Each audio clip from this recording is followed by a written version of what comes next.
Hi everybody. நான் உங்கள் ஸ்ரீதர்.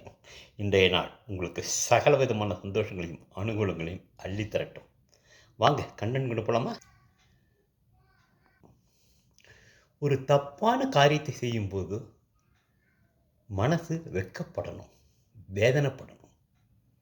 அப்பதான் திருந்துவதற்கு வாய்ப்பு இருக்கிறது. இந்த கதையை பாருங்களேன். கிராமத்தில அடிக்கடி ஒரு வாழைக்காய் திருட்டு போயிட்டே இருந்தது. ஒரு நாள் உட்காந்துட்டு எல்லா கிராமத்தாரெலாம் சேர்ந்து யார் திருடன்னு கண்டுபிடிச்சிட்டாங்க. அவனை பிடிச்சி, அவன் தலையை மொட்டை அடித்து, அவனுக்கு டாட்டூ மாதிரி கரும்புள்ளி செம்புள்ளிலாம் குத்தி, அவனை கழுதை மேலே ஊர்வலம் வச்சு டம்பு டமர டம், டமர டமர டம்னு இந்த மாதிரி மேலதாளத்தோட ஊர்வலம் கூட்டிகிட்டு போனாங்க. அவன் வெட்கப்படணும், வேதனைப்படணும். அவன் சாதாரணமாக வந்தான். வீதி ஓரமாக போயிட்டு இருக்கும்போது இவன் வீடு வந்த உடனே அப்படியே கழுத்தில் இருந்த வாழைக்காய் மேலே அப்படியே தூக்கி வீட்டில் தூக்கி எறிஞ்சான்.